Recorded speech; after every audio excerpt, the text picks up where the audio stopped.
Hello, everybody. This is Joshua Hatton with One Nation Under Whiskey Podcast. I'm joined today, and I'm joined as always by the one and only Jason Johnston Yellen, who I'm looking at over this FaceTime. And he has that face. Do you know that face when you're on a Zoom call and you're doing some sort of a chat, and there's that person who has their finger up and their mouth open because they want to say something? Whoa. Do you Zoom your proctologist? My proctologist Zooms. Gets right in there. Yeah, I only find a proctologist who says zoom zoom. Soon as he goes out of eye line, he starts saying zoom zoom. I think it adds to the fun. Well, he drives up in his Mazda, little zoom zoom zoom. I was just laughing previously because your first attempt at the intro resulted in you saying, "Oh, that wasn't as much fun as I thought it was going to be." And I figure you've heard that before in your life, so it's what your proctologist says to you, to be fair. Oh, man, just to be fair, it's what I say to my proctologist as well. It was not nearly as fun as I thought it would be. But here we are anyway. We have moved into the delightful old man times style of humour, right? We're now joking about proctologist visits. And neither one of us is out of our 40s. No, I know. Yeah, I haven't delved into the world of proctology or being the victim thereof. Well, and your proctologist hasn't delved into the world of Joshua Hatton, so seems fair. Do you buy any of your, like, Zoom zoom? toiletries, cleaning supplies, anything like that from Proctologist and Gamble? Oh, that was such a long way for something that was not worth the It was payoff. not worth it, but I thought the extra words might spice it up a little bit. Proctologist and Gamble. Please don't send us a cease and desist. We sincerely apologise for that last attempt. That's actually just a two-activity night. It's just a little Proctologist and Gamble. Go to work, go to the casino afterwards, you're done. Hopefully you win a little money. Oh gosh. Actually, yeah, I think there's a tighter joke in it. It's not any funnier. A tighter joke. I see what you did there. But if you went with proctology and Gamble, it's what the proctologist does all day and then does in the evening. Proctology and Gamble. But it doesn't sound anything like Procter and Gamble, so it's there's less payoff. It's also nowhere near as funny as what I said. So there we are. That's He checks his watch. I would agree with you. It definitely was not funny. But then we're just talking degrees. Remember I said I guarantee you my wife will text me in 5 minutes. It's because we hit the record, but she texted me right on schedule to let me know she is still at the office. That's good to know. There you go. Hey, you know what? Now you don't have to worry. I like that. Well, guess what? Chicken butt? She's going to head up to College Woods in a few minutes to check on the buckets, and then she'll be home. I have no idea what that message means. Don't let her know you said that. It's like, oh, the buckets, of course. Of course. You talking about the buckets? When she gets home, the first question I will ask her is, how were the buckets? How are the buckets? Oh, is she talking about the Bucket family? Like on Charlie and the Chocolate Factory? Cheer up, Charlie. The worst song in the whole movie. I used to fast forward it as a child. There is no doubt about that. Because it was terrible. Yep. Cheer up, Charlie. Although it's the one that I return to most in adulthood. Is that true? Because, wait, hold on. There's a difference between adulthood and parenthood. Is it something that you glommed onto once you became a parent who had to ensure their child lived a happy life? That's a fine point, sir. That's a fine point. Yes. Cheer up, Zavvy. If you don't mind, I try not to use his name on the podcast. Oh, sorry. Cheer up, younger Johnston Yellen child. Cheer up, insert blank here. Hey, Joshua. Yes, sir. If I can have your attention for 1 second. You had me at at hello, everybody. This is Joshua Hatton with One Nation Under Whiskey. I had you at your intro. That doesn't make any sense. Keep going. It is International Women's Day today. I tell you, living in a house of women, my wife, my two girls, being the child of someone raised by a single mother, super important to me. Super important to me. So yes, I definitely acknowledged it immediately. I have to say, I hosted a tasting in Alexandria, probably 10 days or so from this episode dropping. Mm-hmm. And I was really impressed by the number of women who were in the audience. Okay. And guess who were the people speaking up and asking questions and throwing out tasting notes? I hope it was women. The very same women. There you go. It was absolutely terrific. I think I've been paying attention these last few years as a lot of us have talked openly about opening doors, and our very own Jess Lomas has talked about gatekeepers and who are we bringing in through the doors, who are we making feel welcome. And I am absolutely noticing not just seeing more women being involved, but hearing more women getting involved and hearing about more women getting involved. It's tremendous. It's really exciting. It's such a great delineation. The way you characterize those three different scenarios, right? You and I would talk for a few years about Whiskey Jubilee, and when we were running that festival, seeing how the attendance increased as far as its percentage of women that came in. Mm-hmm. But there's a difference between women participating and feeling comfortable to participate, right? That, which is another thing, but also in raising hands, in raising voices, in asking questions, because quite often, unfortunately, women don't always feel comfortable to do just that. And the fact that you've seen that, I really excites me. It makes my heart sing. I like that a lot. Yep. Yeah. Yeah, no, I was very happy myself. I'm curious for you, Joshua, as you're doing these market visits and suppliers are coming in with Impex, are you seeing women in positions of spirit buying? Are you seeing female retail store owners? What's that landscape looking like? Because I'm not as involved in that side of the industry as I am on the tasting and consumer side of things. Well, that's interesting. I would argue that, I'm now, what day is it? March 8th. Jason, you're going to like this. March 8th, International Women's Day, is going to be my 8th year anniversary at Impex Beverages. Oh, well, there you go. There you go. There you go. And I'm glad we've been able to make International Women's Day about Joshua Hatton. Finally. We have been waiting. This whole time it's been the matriarchy just keeping me down. Finally, it's about me, Jason.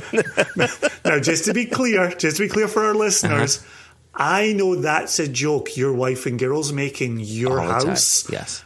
I just want to be clear for our listeners that was not you improvising on the moment and saying something that could be perceived as a little misogynistic. No, I was being silly, joking about the truths of the matriarch. No, sorry, I was being facetious, or whatever word that is. Is this mom and on? Is that what this is? This is mom and. Oh my gosh, is this like QAnon for moms? Mom and on. Who is M? Who's M? It's the matriarchy, Jason. It's the matriarchy. There you go. The truth is out there, Joshua. So here's the interesting thing. Over those 8 years, I would argue that those doing the purchasing at stores. I love you continually positing these arguments. I love this. I would argue. I would put forth, I would suggest, I would posit. Are you done, or can I go on? Yeah, what would you argue, Joshua? Let me hear this argue again. I would argue that... One more for those in the back. Oh my gosh, he's still going. Right, here's the patriarchy Louder. taking over. You're stepping over. I don't feel comfortable answering these questions.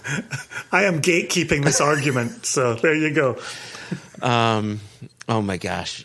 I'm not going to ask you. One more. There's something I was going to ask you, but I'm not going to ask you. It has nothing to do with this. So, something that I've noticed, and it's never struck me as anything unusual. It just seemed commonplace. Is that there was a fair number of women and men who are the spirits buyers at shops. Is it 50-50? I wouldn't say it's 50-50. Maybe it's 60-40 men to women. You know, there's a good amount. And part of that has to do with, well, I don't know if it specifically has to do with this, but we've heard over the years that women simply have better palates than men. And it makes sense for a female to be in that position of spirits or wine or beer buying because they get it. They understand. Their palates are sharper. They're more attuned to what's going on. So whether that's the reason for this seemingly larger number of women who I would sell to, maybe that's part of it. I don't know. But I've never seen what I would view as a massive disparity of more men than women. Now, having said that, I'm not a woman. And so a woman's perception of that may very well be different. I may have some inflated view of what that looks like. So all I can do is sort of share my perspective. However, I think you've set up something so perfectly, because a dear friend of ours who's been on the podcast before, Holly Sidewant, actually wrote in just last week or so after having listened to our episode with Susanna Skyver-Barton, another wonderful female in the industry, as a retail owner wanting to discuss DTC, direct-to-consumer sales. And so that's an email that I thought we should bring in a bit later on in the episode. Absolutely. Cool. Absolutely perfect. Any chance to hear from Holly is well received. So I'm excited to cover that email. If we just really quickly, and how cool is that, right? When we first met Holly, she was working at Gordon's Fine Wines and Spirits in Massachusetts as a spirits buyer. And, yes. Right? And then she went on to join the Bacardi team and looking after their single malts and I imagine some of their other stuff, but single malts I know was a focus for her. And here she is now with Charles Grubitsky owning First Fill Spirits in Saratoga, New York. So it's talking to exactly your question, which I think is great. Yeah, absolutely. Along that line as well, in today's interview with Felicia and Stephanie Ohnmacht, you'll hear in the beginning of this, as we're setting the scene and framing this farming life into which they were born, they're talking about a strong matriarchal line, and they didn't know that they were going to be the International Women's Day episode. You'll hear in the interview, I tell them almost at the very end of the interview that's where they're going to fit. Yeah. But to kick off with this, they're talking about their grandmother being the one at the dining room table with pencil in hand and calculator and working out the books for the farm. Then they're talking about their mother taking on that same role. And now here we are talking to Felicia and Stephanie about their role in this farm as well. Yeah. An absolutely fascinating lineage that also included a side of the family that were teetotal and had no interest in selling grain to be turned to alcohol production. And then the question becomes, how do the economics of farming fit in? Sure. How do you make a farming proposition work if you're willing to say no to one category of purchaser?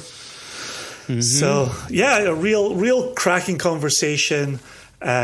Two funny ladies and good-natured. The fact that they're sisters never gets too far away. There's a little bit of their back and forth. Has echoes of our own back and forth without us being, blood relations. We have a certain brotherhood between us. Mm-hmm. And so to hear the sisterhood between Felicia and Stephanie was really cool. Another one of those moments where we're meeting for the very first time. We're covering a bit of history for, their farm and their company, Whiskey Sisters Supply. But by the end of it, there's a need to return to the conversation. Yeah. There's a need to say, okay, we've got the history and the framing done and out the way. How do we push these issues further? Mm-hmm. And so we definitely did. We left the interview saying, well, let's do this again in the future and let's continue this conversation. And, this kind of stricter focus on farming, soil, water, climate, family and farming economics. Right. It's a pretty real conversation. And I felt like Felicia and Stephanie were pretty straightforward on it. And it's going into exactly what we said we wanted to do with this season, right? To talk about climate, to talk about culture, and talk a bit more about farming and grain. I love this. I think we may have mentioned it in a previous podcast that we're going to have David Thompson from Spirit of Yorkshire talking about farming and that culture there. And so, this is great. I feel as if we said we're going to do a thing, and now we're doing said things. Yep, and I made reference to David Thompson in that interview while speaking with Felicia and Stephanie as well. Oh, nice. Nice. Yeah. And there's a reason that I did, and it'll become clear as the listener goes through the interview. So I'm not going to say too much more. I will say, of course, Joshua, as the listener's about to hear, you were missed in this interview. I'm sure we will have you as a part of a future conversation as we return to some of these themes.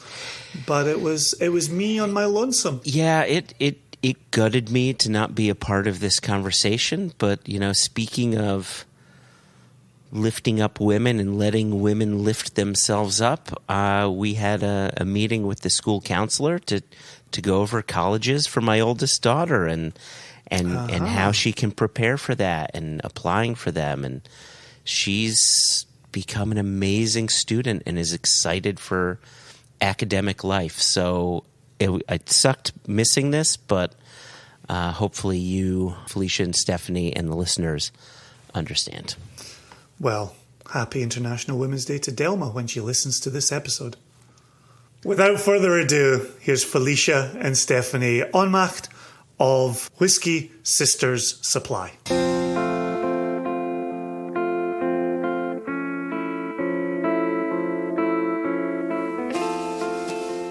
Felicia and Stephanie Ohnmacht, welcome to One Nation Under Whiskey. Thank you. Before we jumped into this, you just moments ago told me that your last name means to pass out. And you come from a family that historically has not consumed alcohol. Is that safe to say? At least in our grandparents' generation on our mom's side. Now, my dad has some prohibitioners, but the farm was a teetotaling family. So the Ohnmachts were the rebels. Yep. The Gergens stayed in the box.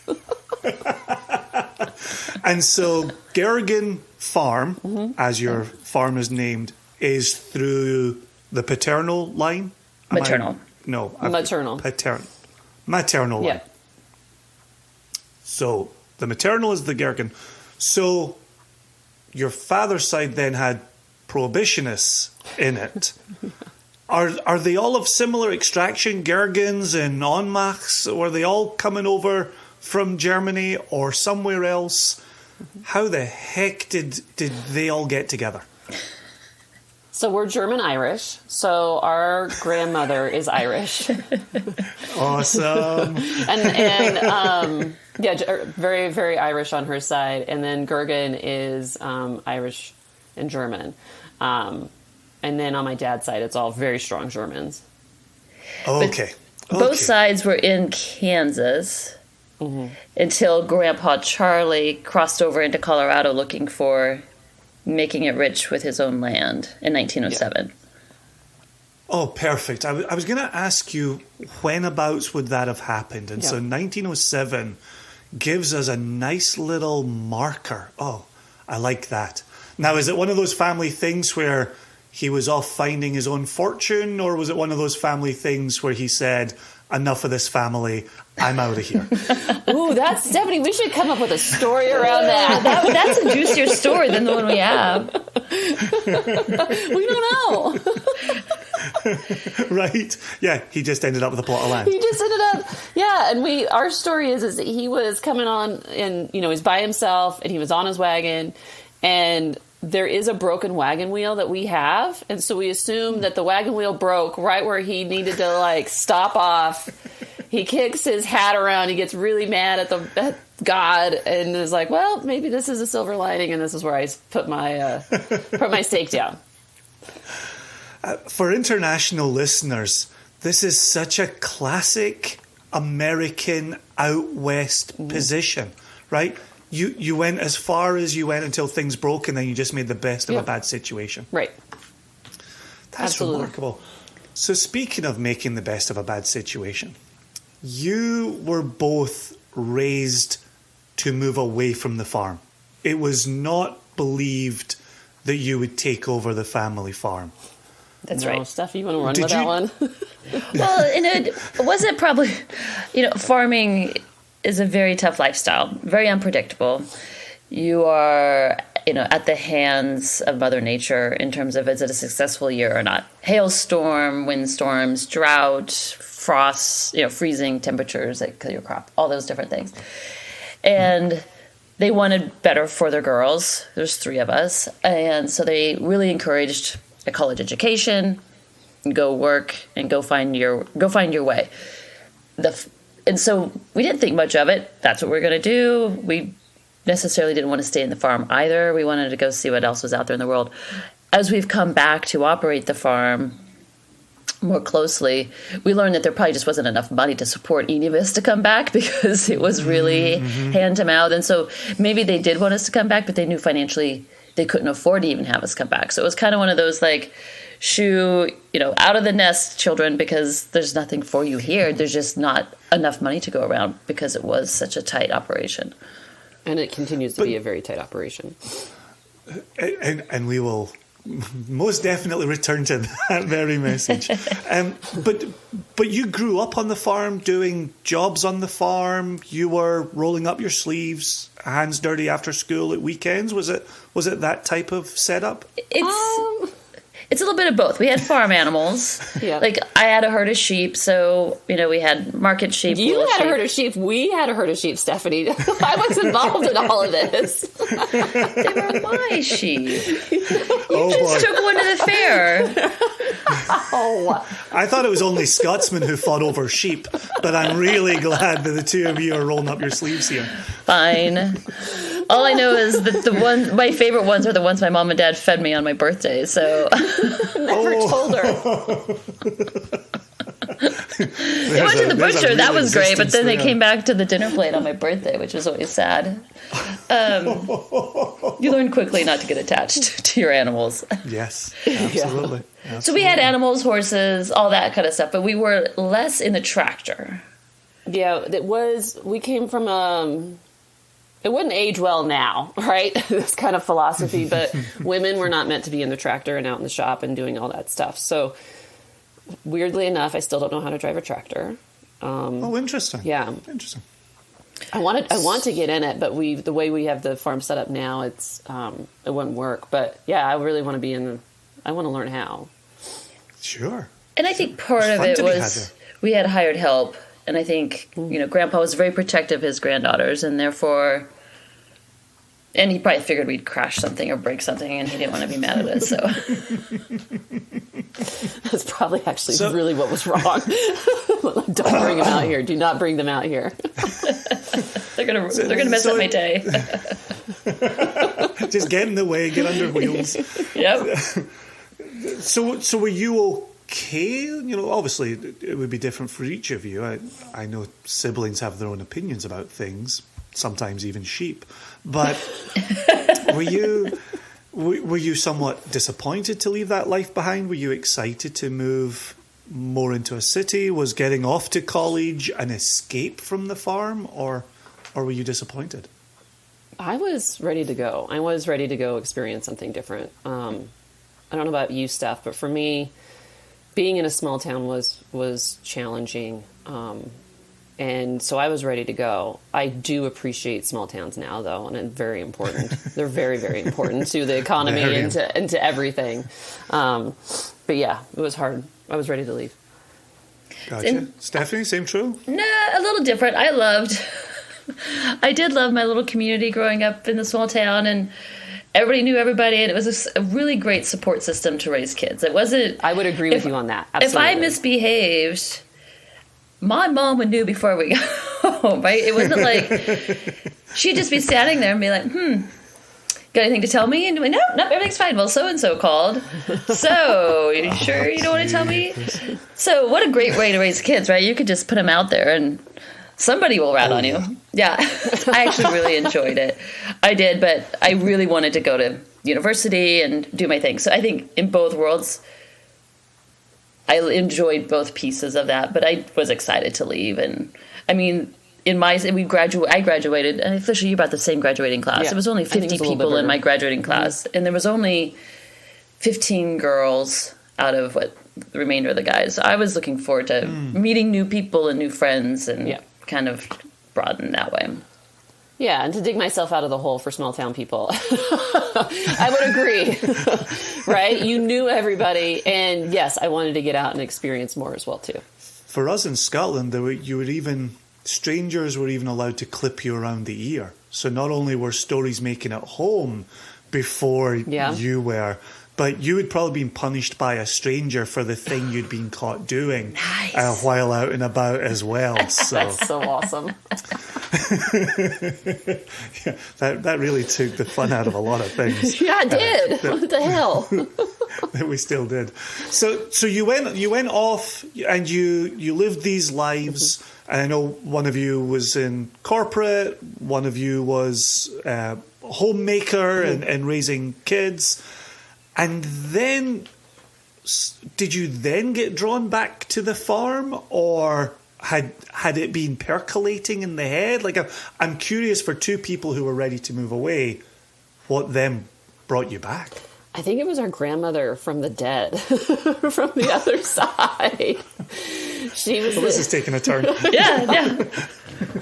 Rosemary, we call her Nanny. She, I think, still likes to be involved to this day, to be like, look, I'm still controlling things. So just to set this story, she died in 2010. So she's been dead for 13 years. On the day of my husband and I's wedding. Because God forbid she couldn't be there. So she likes to really still be involved. And she was the matriarch of the... Or is that the German side? The Irish. Oh, yeah, she's all Irish. And she was the matriarch. So Grandpa was out with Dad. Dad and Grandpa were out working the land. Grandma was pushing the pencil and running her calculator all day, trying to make sure we could make ends meet. And so, I mean, she literally probably was trying to run the farm on her deathbed. And then continues to try to run the farm from the other side. Yes. That's awesome. So Steph had a stint as Project Runway. She was on a clothing designer. And awesome. You can take over at any point, Steph, but my perspective on this is she was at one of her fashion events here in Denver, and Law's Whiskey House, Al Laws, was still slinging his booze at the time because he was still small. And she sees the whiskey, and of course, both of her and I were drinking whiskey neat at that point. Went to go get some, and she was talking to him, and I let you continue on and what happened. So. Oh, what happened? So, of course, I probably had been just a few drinks in. And I was, I was starting to wind down my clothing line. I had a clothing line for 5 years. And it's kind of a night out where I wasn't in the show, and I knew all these people. And, of course, I'm like, free whiskey in the corner, that's me. And so I was all dressed up to the nines, feeling pretty good. And I'm like, I meet this gentleman, didn't know it was Al at the time, but he's like, here, taste it. And he had all of his grains sitting out, we use this grain and this grain. And I was like, oh, fantastic. I'm like, where do you get your grains? Oh, the cereal grains, as we would talk about it, but he was like, the wheat and the rye and the barley are coming from the San Luis Valley. And I'm like, oh, what town? He's telling me, I'm like, oh, I know farmers down there, because of course, if you're in Colorado, you think if you're a farmer in Colorado, you think you know every other farmer. And we had some, over time, Felicia and I had some connections for farmers in Alamosa. And I'm like, no, I don't know them. I'm like, well, so where's your corn from then? He goes, well, crazy enough, I still haven't found my corn supplier in Colorado. And I deadpan looked at him and said, well, then you should be buying corn from me. This is odd. She calls me the next day, and I'm like, what are you doing? What have you done? Are you sure? And of course, I'm the crazy little sister that's like, whatever you want to do, Steph, we'll go do that. That sounds like a great idea. Yeah, so I don't think Al probably took me seriously, sadly enough. And so I followed a schedule-up meeting. I think you came with me, Felicia, to the follow-up meeting and said, no, I'm dead serious. We have a farm, 2,200 acres out in eastern Colorado. We grow circles and circles of corn. I'm dead serious. Like, this is something. And so then he started to listen. He's like, oh, okay, this just wasn't this random girl who had had a few drinks coming up with some random story. And I ran the business model, and at the time, there weren't farmers supplying distilleries. There's a few corporate, companies that were kind of more focused on the craft side of the house in terms of supplying grain. Gotcha. And said, there's an opportunity here. But then we ran into the challenge with Mom, because Mom did not think that was such a great idea. Yeah. She'd be like, oh, God, girls, no, your grandfather's going to roll over in the grave. We cannot do this. This is not a good, no.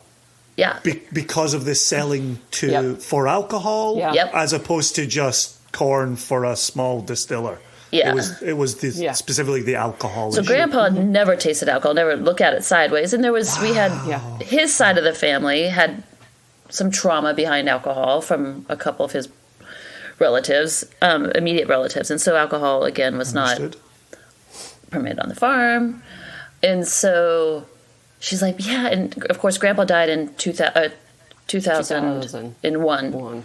Yep. And so he'd been dead a good long time. And she's like, but I can't do that. It's my responsibility to manage the farm as they would wish, right? And we're like, but seriously, there's an opportunity here to get a little bit of a premium on what we're doing. And this might help pull us out of a lot of financial difficulty. To rewind it, twice, once in college and out of college, we'd get these phone calls saying, hey, the farm's not doing well. We don't know what we're going to do. And we're in the city going, well, I don't know what to do either. Like, I don't know either. Like, what do I do to help other than send a check home? Because and it wasn't enough, right? The bills are so high. And even then, according to just inflation and stuff, they were high. Yeah, there's just no way. So the market price for corn back then, let's say, was $3.50 a bushel, and the cost of just the inputs to produce it was $4. So no matter what you did, you were still $1.50 short. Mm-hmm. And they were operating this way. And you're like, what does a farm do? What does a farm do? So back to this, grandmother, working her magic from the bark stuff. I'd never ran into Al and never had felt like I could have that conversation. Like, well, then just buy corn from us. We'll figure this out. It's not a big deal. We've got plenty of it. We'd probably never be here because we were sitting at the dinner table one night drumming up ways to save the farm. Yeah. We just figured they would sell land and it would be over, right? You'd move on, and it would suck, and our mom would keel over right then and there as she signed the paperwork to sign it off. That's a frightening proposition. Yeah. So that was the kind of the beginning that brought us back to the farm, but in a different capacity that we could have never imagined. And it was kind of on our terms as well, which kind of made it really work. That Felicia and I came together, which I never thought that as sisters we would work together. Or you guys, she hated me in high school. I couldn't even I'd walk up to her and she'd be like, "Leave me alone." You would date the guys in my class. You would blah blah blah blah blah. And I'm like, go get your own life. What was the age difference then? Were you quite close, or did you make it quite far but still accommodate the high school age gap? We still accommodate. We're 2.5 years apart. A little over 2.5. A little under 2.5. Yeah. The minute I got my car to go to college, she took the car at 16. So yeah, we were just exactly enough to share the car very briefly. My kids are 3.5 years apart. Joshua's kids are about 3 years apart in that window, maybe less. Yep. And so we're watching that as they're moving into high school and through high school. You know, how do the friend groups break down, and who gets what, and the older one's starting to drive. It's a whole thing. And I could the little parent. sibling drama with that one. The older sibling starts to drive, and they're like, "I'm not driving you anywhere. You're not cool." I need to go. That's tough. You can tell Felicia still has like trauma from that. She talked to a therapist about that, Felicia. Yes, yep. I will make sure that happens. So are you the youngest of the three? Yes. Felicia, Yes. There's no one after you. No. So you really I took the heat. everything. Or as the other sibling would say, who's not on the call, I got to do whatever I wanted. Yes, you got away with everything. Yeah. Everything. Curfew, whatever you want. Oh, I you totally want to go worked jump the off a curfew. cliff? Go jump off a cliff, Felicia. That's amazing. Stephanie's happy to run with this theme. Happy to. So just to focus in on just one little point, and then I'd love to get into the farming and some of the climate and some of the things we've been kind of talking about in 2023 as a podcast. But when you then come to your mom and a lot of ideas are on the table, but until that point, alcohol use had not been on the table. Was she kind of welcoming to it? Was there a bit of warming her up? Was it a case of, look, we either sell the farm or this is one potential way out? I don't think it was. We didn't go down the sell the farm and this is the way out. Because we didn't really realize at some points where they were, because we had stayed so separated. We knew we'd get these random calls, and we'd come to find out later, oh yeah, you saved it. But Wow. It was a warming up, and it started with like banana flavored white dog. Well, it's been lovely having you both on today, but I think we've all got other things to do. Oh my gosh, your poor mom. She bends the rule on alcohol and then walks banana flavored white dog. Yeah. Yes. And it worked, and now she'll drink stuff neat, and she loves it. And it's been an interesting progression to see her become more and more comfortable with, at first she freaked out about everyone that had beards and tattoos, because that's really big, here in the States. Is everyone, if you're a distiller, you have a beard and you have tattoos. And massive stereotype, but she had a hard time with that. And now she's like, this is great. Come and bring it on out. We'll cook for them. Right. Yeah, we have. But if you think in the there. 70s, a beard and a tattoo meant that you were a gangster on a motorbike. Yeah. Mm-hmm. So for her, that's what she's Here like. to cause trouble. So she was scared of them coming to the farm, but then we're like, no, Mom, you're going to love these guys. They're just salt of the earth. You're going to love. And she always has. She loves all of them now and hugs them and, make sure they have enough in their cup and have enough food on their plate, and she takes good care of them. But when it came for her to have to commit to, okay, are you really going to sell this corn? We did a trial. Like, how about this? Because about a month in, we were moving forward with Al. Mom was, still stuck. We were like, we'll get her there. Let's just keep moving the conversations going forward. to church, praying. This is right. She prayed. Dad was all for it, and he was the rebel, of course. So he didn't have a problem with whiskey. He thought that would be fantastic. But of course, Mom was the one in charge of running, her family side of the farm. And so Sure. We did a trial, and after the first trial, she got her first check. She didn't mind at all.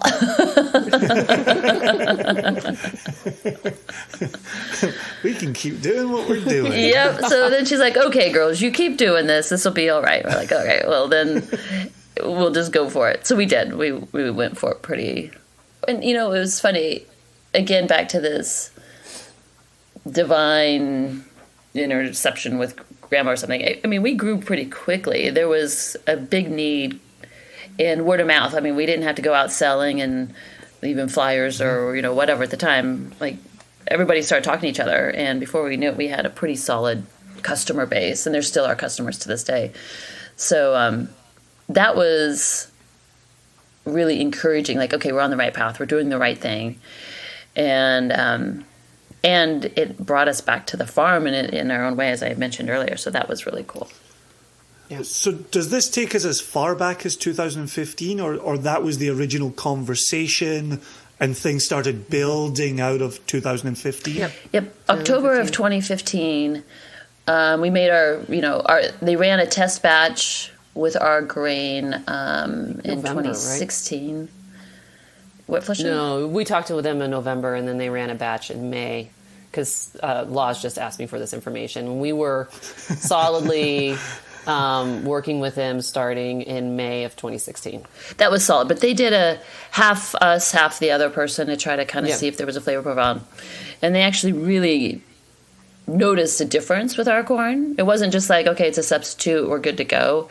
They really felt like there was a solid difference to make the decision to go with that. So it wasn't like charity or we're just going to go with it. Like, no, this is significant. This is better than what we're using today. And so we are making the right choice, not just to help a family farm, but we're making the right choice in where we want the quality of our product to go. And Awesome. the good news, and we'll talk about it, I'm sure, later in this conversation, is we're irrigated corn.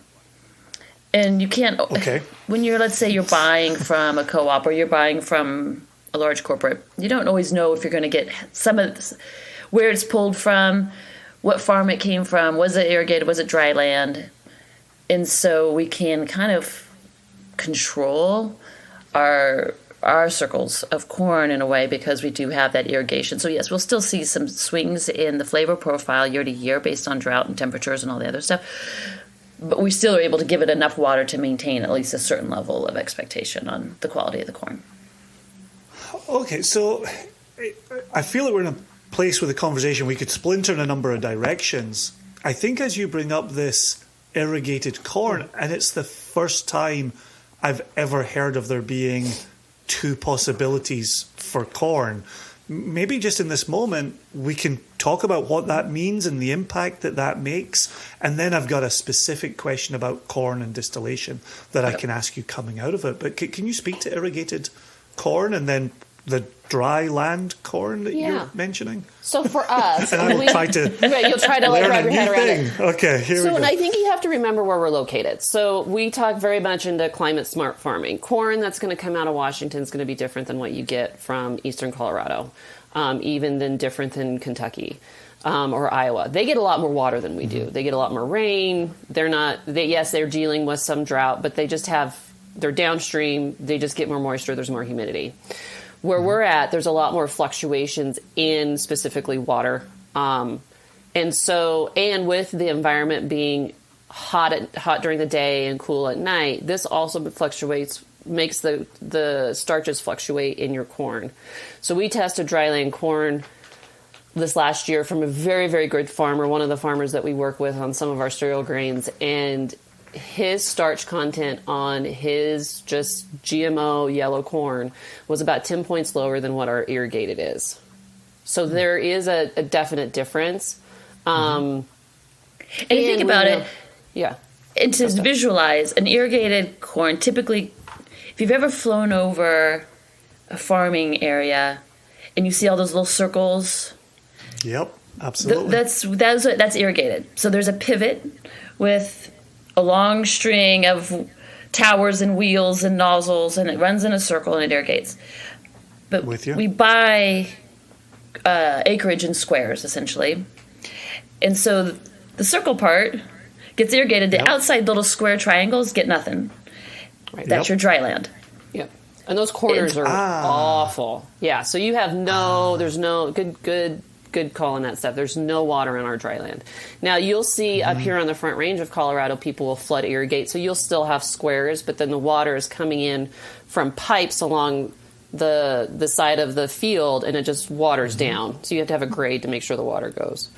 And there's pros and cons to all kinds of watering that farmers can do. But yeah, for us, our dry land, and for people that are buying in Colorado, if they go to the co-op, you're going to get dry land mixed in, which has less starch content and then some irrigated thrown in, and who knows God what else that you get in that. Whereas from, if they work with a sole supplier, the distillery does like us, it's just going to come from this one field, and you're going to get the same thing.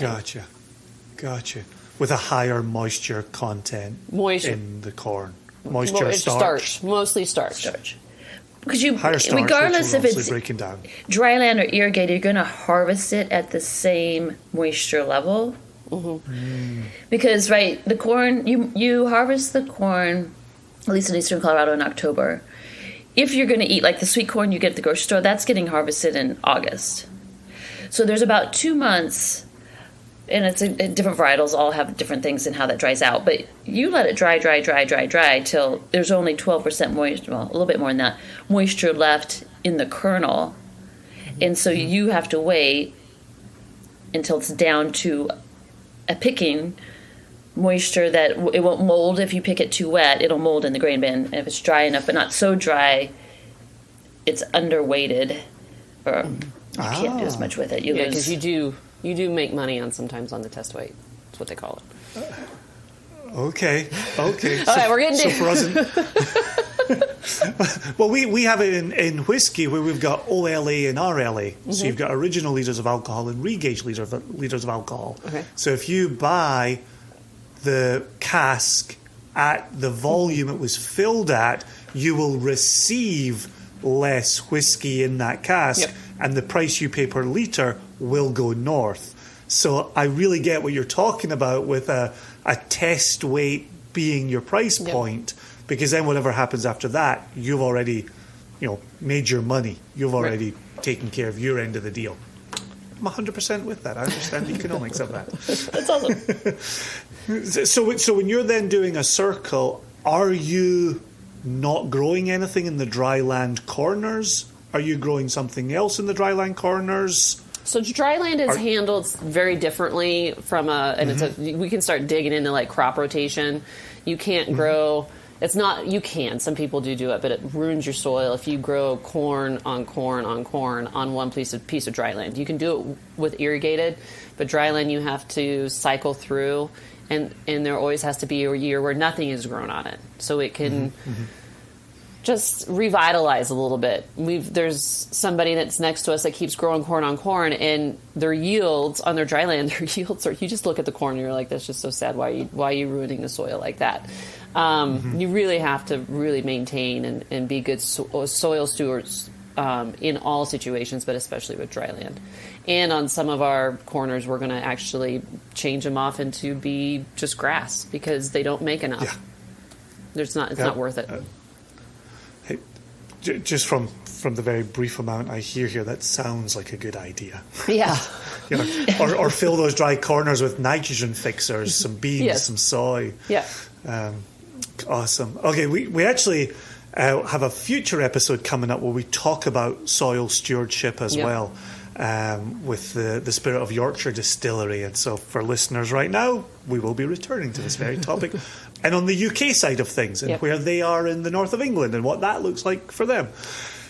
I still have my corn alcohol question lined up, but a moment ago, Stephanie, you'd popped in a line about water and streams, and I was explaining to Jess today that Jess is our global sales manager who's in Glasgow, and I was saying to her, in America, the person who has the water rights is the person who's really at the source of that water. And as that river, as that body of water moves, if you're farther downstream, you don't have the same rights as the person who's at the very top.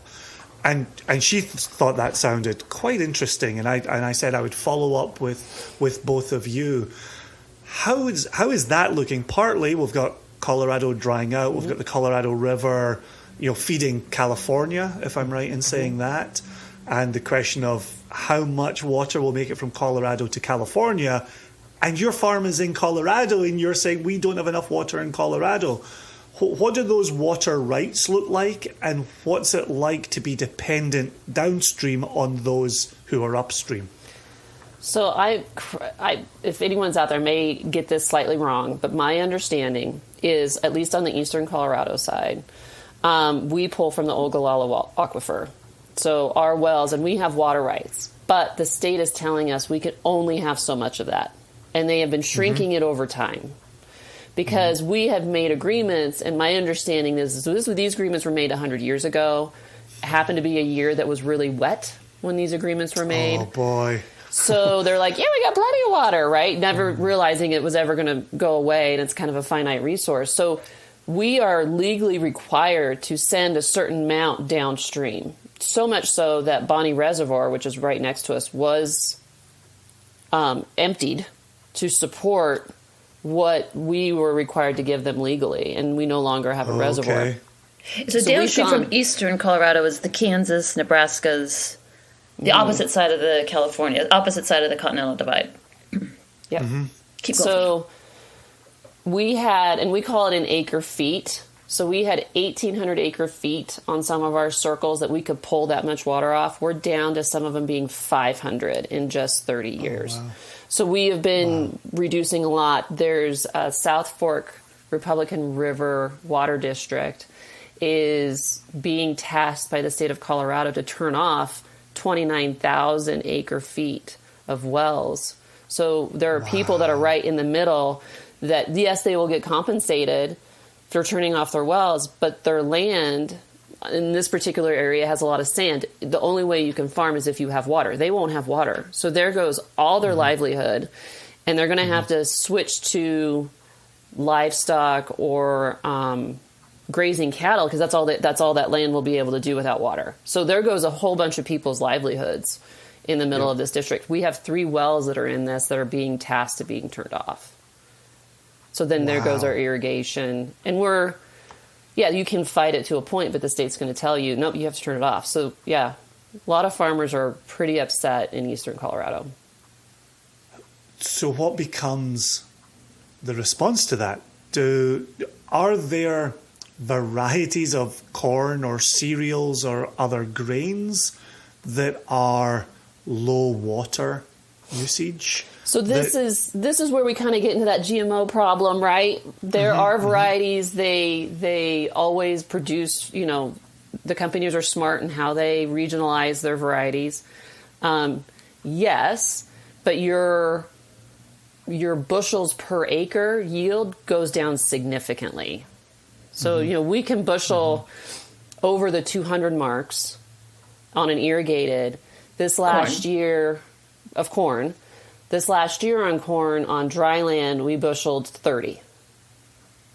It's a huge difference. And cereal grains are even more fluctuating. So you lose livelihoods at that point.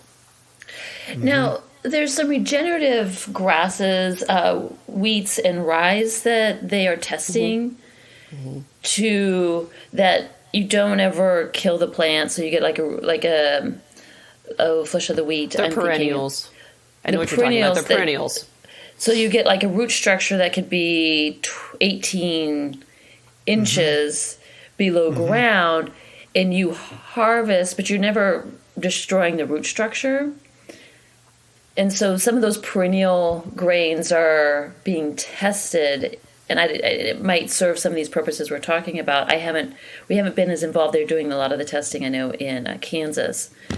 We just haven't been a part of those tests. But there's a lot of smart people trying to figure this out. We're just less involved in it right now. And because we're so focused on selling grains that we know make good whiskey, we're less inclined to kind of be in those conversations right now. And we have some people that are testing that particular variety, but they're not busheling very well at all.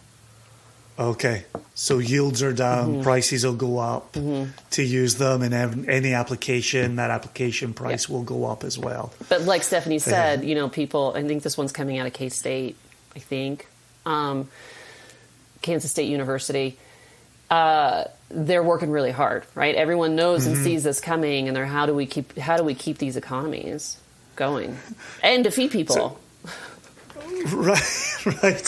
So I'm going to circle right back to this very topic, but since we're still kind of playing around with this, what does whiskey taste like when it comes from a well irrigated corn?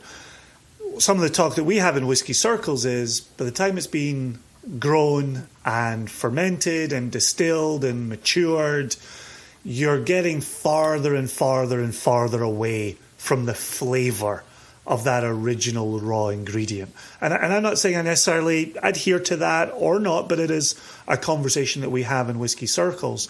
For you growing the corn, for you running the flavour tests, what are you finding contributing to that flavour? And what kind of flavour does your corn have when distilled? I feel, and I've talked to someone in the malting world that doesn't feel this way, right? Everyone's going to have an opinion about this. I feel within like corn varietals. So if you look at blue, red, green, there's a black one coming out of Peru, and just yellow. There is going to be a flavor difference. No matter how you distill it, how you ferment it, what kind of barrel, there will be a flavor difference. I see the same happening in rye. If you go and look at Far North study, rye study, they did a really cool job because they are farmed to distillery, so they can just grow like a test plot of rye and then see how it flavors out, whatever. They did that. Super cool. There's definitely different flavors and different varieties. I have a tendency to stand on my little hill that I may die on, that yellow corn is just not yellow corn, and that there is terroir in that. And yes, there's that battle of how much does it get distilled out and how much does it stay in the barrel. But I do believe there is terroir and this is why different regions, like coming out of Texas, it's going to taste different than coming out of Colorado. Is it a barrel thing? I don't know, but I think it's worth a conversation. Nice. Steph? For the record, that's Felicia going on record. Come after me. She's defined the hill. There's my hill. No, this is Felicia's hill. She loves this hill, which is fine. I do love this hill. I cuddle with this hill a lot.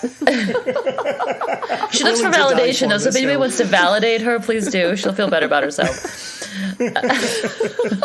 Well, it could be the Irish blood in you that's going for terroir, because we've got Mark Renee, singing the truth about barley growing in Ireland, having terroir. It's going to taste different out of there than it does the barley grown, here in the Front Range of Colorado or down south at Colorado Malting Company. That's going to taste different. Right. It will taste different, and it will cook differently too. I just think on your yields, like the yield you get coming off the still is the first spot where we hear feedback from distillers. Okay, came off the still this way, our yield turned out this way. I taste a significant difference. Then it's the aging process. So then how does it shift through that maturation piece? And again, this goes back to, people's preference, flavor preference. Because when are you going to do you want a little bit of grain flavor in that maturation, or do you want to really remove the grain flavor, which also takes longer maturation to get there? And where's that happy balance? Because, one of the bottles that came out of Law's last batch, they were like, oh my gosh, this tastes exactly like your corn. And for some reason, batch 28, 29, 28, they're like, oh my God, this has your corn written all over this batch. So we were just buying it like left and right. We're like, wait, what do you do? Like, okay. Taste this, Mom. You are right. So we hear it specifically coming off the still in the white dog, and we hear it at maturation and during the maturation process, where it's spiking in flavor, where it's mellowing, and how that plays out. But we hear difference. Now, the terroir piece, is it going to mature differently in different regions? Of course, yes. I do believe in that too. And this goes back to your yeast. It goes back to what's in the air. Yes. It goes back to a lot of different factors. Even was it last year, Felicia, in Denver, there was a big smoke cloud because of all the fires along the West Coast. And so the distillers were a little bit worried because now they're getting a little bit of smoky flavor that wasn't normal because of what was in the air in Denver for a couple of months. I mean, it was really bad. It was bad. And because Denver sits right on the other side of the Rocky Mountains, it kind of comes over the mountains and then hangs out. And so you can get some of these smoke clouds kind of hanging out in Denver. So that makes a difference too, just kind of the environment in which the air and how the air is interacting with that. And then, of course, there's water and everything else. But we've gone as far as even looking into what yeasts come off of our fields by the homestead, and what does that yeast look like, and is it anything that we can kind of create a proprietary yeast? And we don't think we have anything special at this point, but all those things we're looking into to see what is unique about growing in our little region. And we run into, in our region, having a higher protein rye, which gives you more flavor and gives you less yield, just because of the weather. So we have to be really careful because it's so hot, your proteins will be higher. So like in Ireland, when they're growing in Ireland, and I know nothing about Ireland farming, but my generalization of it is that they're going to have pretty consistent weather. You know, they're going to have some warm points, but it's never going to be like super extreme and not going to be super droughted. I guess it could be, right? Because we're all dealing with some climate issues. But their barley year over year is going to taste different. At least here it does. You know, the rye that we harvested this year was at 14, and we had a distiller be like, this tastes amazing, but I got nothing out of it because the proteins were too high. There's so many questions to ask. Are we going to do round 2 on this? always. So it's interesting, but so it's both what Stephanie had said a second ago and Felicia adding on here as well, which is, for us in Scotland, we've heard for years, really 2, now 3 decades for this recent go around with whiskey, that barley is just a commodity. Get it from wherever you can. Get your yield out of it. And that yield at distillation will tell you if you're using the right barley or not, the right raw ingredient. Then, to your point, Felicia, when you then say, well, let's talk flavour, let's go down a flavour path, sometimes you turn around and you say, well, the yield fell through the floor. We can't afford to make whiskey the way we've made whiskey based on that flavour because of that yield. Or that For you, I would imagine both of you are having these types of conversations with producers who are coming to you looking for flavour, but then turning around and going, well, there's no yield out of this.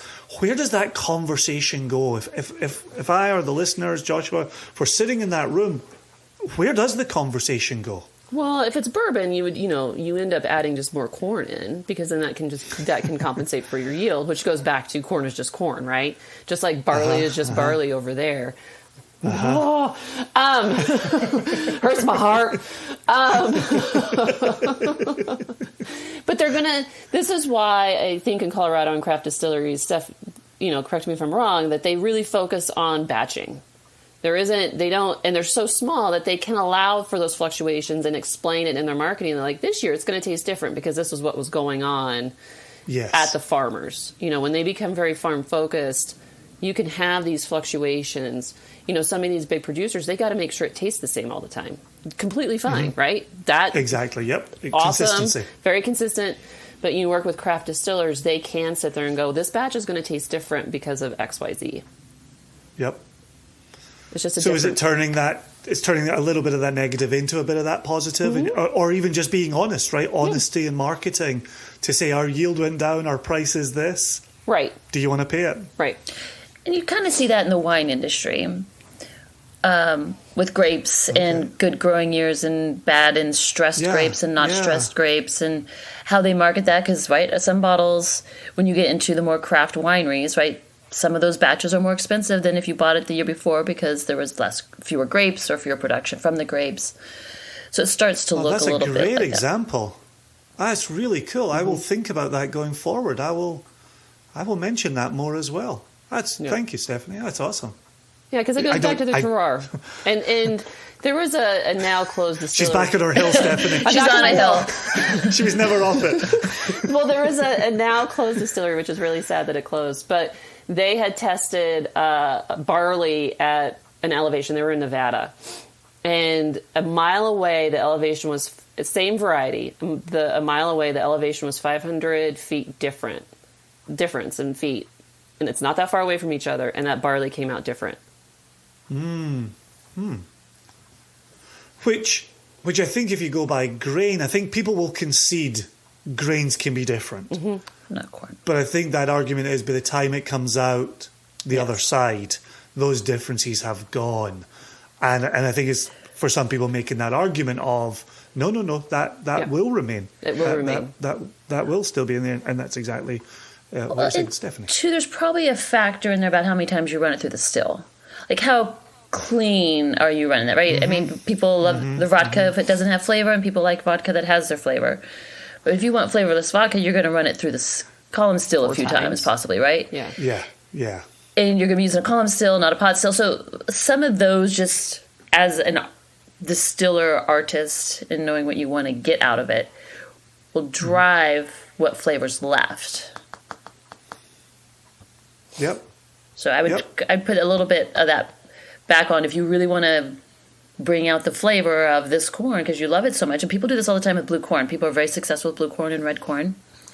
You can taste the difference. So it does. Yeah. And so can yellow corn have its differences? It can, just less, like it's less pronounced. It probably takes a bit more of a palate or somebody to coax out that flavor differently in the process of distilling it. There's definitely different flavors in varieties of rye. We see that for sure. Right. Even coming out the finished product or coming out of the field? Both. There you go. This is why go look at the Far North Spirits Rye Study. It's phenomenal. Okay, so Far North Spirits Rye Study. Out of which state, Felicia? Minnesota. Very, very north Minnesota. Okay, well, we have a geeky listenership who would be happy to read up on that. There will be people downloading. I know they go look. If you can find some Far North, I think they use Hazlitt in their rye on a regular basis. Okay, and Hazlitt is a variety of rye. Variety. Mm-hmm. Gotcha, and not like some other magical ingredient or something along the way. Okay, I'm conscious of the clock on the wall. I'm conscious of still having thousands of things to say to you. There's one in particular that I definitely want to get into today's recording, which is in 2023, and now that we've kicked off season 7 here, we want to be talking about global climate change. We want to be talking to people who are boots on the ground, who are living this and seeing this. One of the things we're saying is those in rural agricultural communities tend to be on the right of the aisle. Again, generalization. Those who are in cities consuming a lot of these products tend to be on the left of the aisle. But to me, it seems like we've moved beyond that. Like that's no longer a useful sticking point. It's, look, the shit is hitting the fan, and we need to be having real conversations today, regardless of political opinion. So leave your politics out of this. As we're pushing on through this, and you're talking about wells being shut off and the amount of water you have available for your fields being reduced, farms going out of business, what is possible here? What do you see as you look forward and you're thinking about this farm and these relationships and this business? It's a big question. That's a very big question. We're back at your dining room table with your family again, saying, "What's the future?" We should have poured whiskey for this. This needs a whiskey. Right. So I know technology is trying to catch up on some of this. We use pivot sprinklers, so we have a lot of control over evaporation. One of the pros of pivot sprinklers versus flood irrigation, because floods, water just goes down and all of that can evaporate out. So, there's definitely technology that's coming out for those sprinklers to be able to make sure we use less water, we regulate how much less water we use, and how the water spreads over the field. So, a lot of us have grass, right? So the heads pop up. Well, we have those same things on the sprinklers, but they hang down really low to the ground. And there's different kinds of heads that will use less water but more efficiently. So just being aware of that. And, from a water perspective, that's one of the biggest things. We just have to keep being very careful about our water usage and using that technology and investing in that so we do have water for the future. Outside of that, I just wish legislation would figure out how we can keep some of our water, and understanding that California still needs it, Arizona needs it, or whatever, but, legally, what can we do?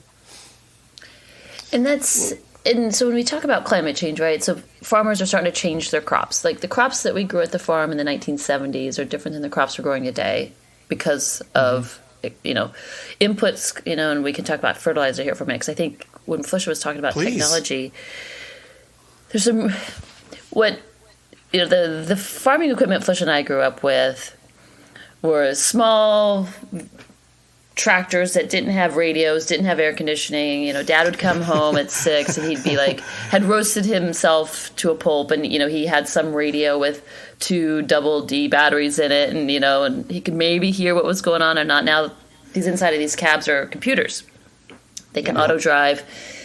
But what's cool about this is where the technology comes in to help offset all these different climate changes things too, is fertilizing and where to fertilize. So we get a map of the field, and Felicia can explain this better. We work with an agronomist to map the whole field and understand the soil and the differences in the soil. And so you get red spots and green spots, yellow spots, and all that kind of, we get like, okay, so this is what the field looks like. And if it's on a hill, it's going to different minerals and nutrients are going to sit in different areas. So we can start farming differently to the part of the land that's on a hill. We can farm differently to, for some reason, one circle is just not performing as well as another in terms of the nutrients in the soil. And so we take these maps and you essentially load them into the tractor, and then the tractor can make the adjustments when you're fertilizing and doing everything else. So variable rate fertilizing is something that we just put into play this year. Now that we have full control over our land and Stephanie and I are running it, we put this into play, and we found out that we have a bunch of nitrogen storage in that soil. Well, let's not take any more fertilizer, no more nitrogen from China and Russia, and let's just not. Great, we won't use it, and be really smart about. At this point, we don't want to plant cover crops because they add nitrogen to the soil. Yep, exactly. So we don't need to be doing that. We do other things because, there's just too much nitrogen as there is. Now, it's other parts of the country, they're going to want to do that, right? That's appropriate for their area. And there's more water in those areas too, and everything else, right? Because some of that, we start talking about all these ideas of what people are doing all over the United States, which is really cool, but it's not always applicable to your local farmer. Your local farmer may not be able to do that just because of the way the climate is. So that's why we talk a lot about what is appropriate for our region. And cover crop in our soils isn't appropriate because we have too much nitrogen. So to keep the soil from blowing away, we leave all the stalks up. And now the combines, they don't have the beautiful circular, the pictures we've always seen of combines harvesting wheat. Some people still use them. We don't. We have stripper heads, and so they just strip off the seeds, and so you have these really tall stalks, and we leave them out there to keep the soil safe from being blown away in our windy area. That's how we protect our soils. Fantastic. Which I would assume also offers wintering homes for pollinators as well, which can be a net benefit as well. And pheasants, we do a lot of pheasants out there, quail, keeps deer happy. And then we bring in cattle. We'll sometimes run cattle on our ground, which then during the winter, which they eat the corn that may have not gotten into the combine. That keeps them happy and fat, and the feedlots are super stoked about the grazing, but they leave their poop, right? So some natural fertilizer. Natural fertilizing is happening. Well, and we're actually there's more ranchers, creating fertilized businesses from the output on the back end from the cattle. So they harvest the manure and then resell it back to us farmers, because that fertilizer has a different quality to it than, let's say, the artificial fertilizer we're buying out of Russia and China. Yep. So there are farmers making money reselling poop. It's all wonderful to hear. I know that we've witnessed this kind of cookie cutter approach to agriculture and to farming, and it's nice to hear about technology being used for good, as opposed to often the stories we hear about technology in farming is for bad. And that frustrates me. That actually really frustrates me, because I think you only get one side of the story, and I think farmers have been working really hard to be good stewards. I mean, they own this land. They don't want it to stop producing or to not be able to feed people, and I think they work really hard. Do we agree maybe on some of the tactics that they're taking because we don't understand? Possibly. But I constantly am bringing to the guy that we work with from our farming partner, well, what about this? What about this? And he's like, oh, I've tried that, but it didn't work really well because of our environment here, or we can't do that because of our watering situation, but they can do that in the middle of Kansas. And you're like, oh, okay. So it just depends on where you land on what can happen. Well, and Jason, to kind of bring it... Yeah, please. I was just going to try to bring it full circle back to, right, we've got those working the land out in the country, rural areas, and then we've got the city folk. And I know Felicia bridges that pretty well because she's back and forth from the city to the farm quite often, and so she's having multiple conversations all the time.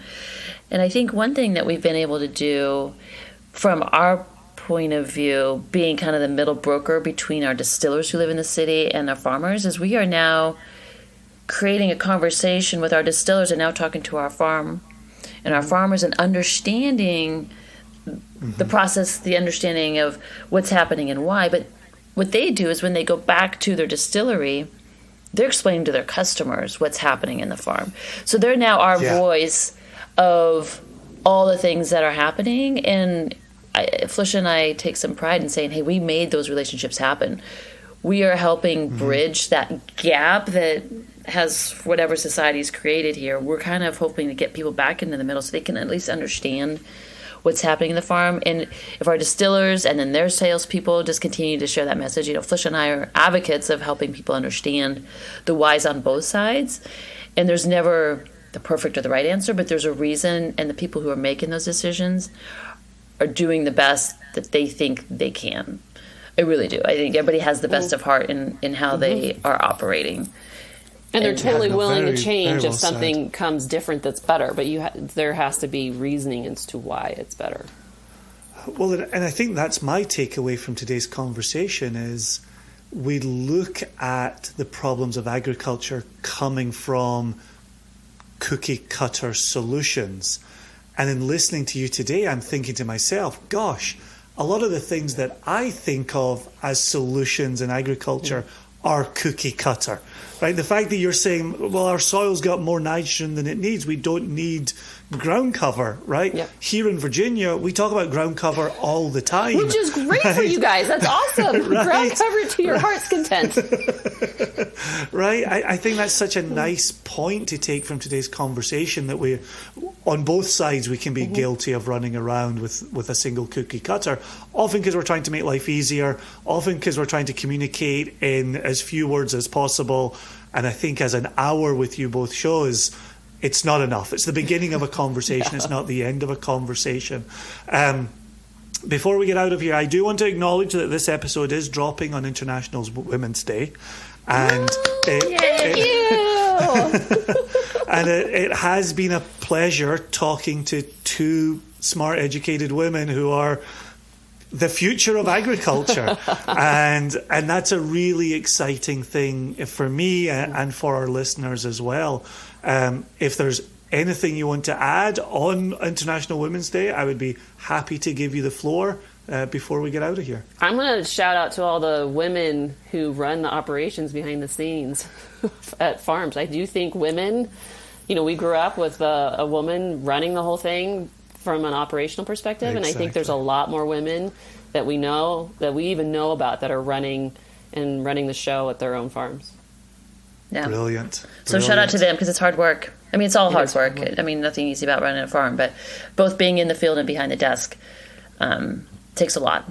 And I think there's a lot of women are stepping into, we met a woman that just at one of our recent conferences who bought a farm. How much did she buy? 160 acres? And she's farming it on her own. In her 20s, bought a farm and is going to do it on her own. She's like, you know what, I can do this. And she can. Good on her. Yeah. Good on her. Where did you say she made? Where is the farm? Where was Twyla's stuff? Oh, I forget. I want to say it's Indiana, maybe. But yeah, women are stepping into the tractors and making the big decisions, and we need to give them props for that and for the husbands supporting them. Brilliant. Well, next time we speak, Felicia, we want to know how driving a tractor has worked out for you. I know. Well, she may not be able to join because she's going to be repaying the debt for crashing it. We'll be tuning in to the cab via satellite to record the episode. Well, sincere thanks to both of you. I really appreciate you making time for us. And I know this is the type of conversation that we want to be having going forward. So until we speak again, thanks ever so much. Thank you. And cheers Thank to you, both. Jason. Cheers to everybody and cheers to you.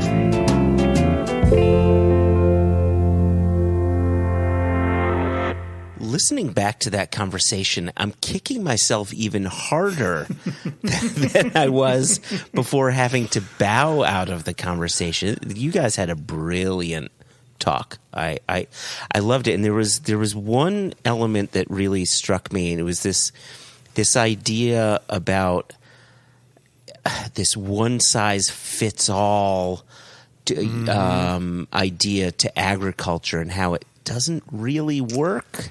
It's really telling, right? You and I have been talking about this impending interview with David Thompson at Spirit of Yorkshire Distillery.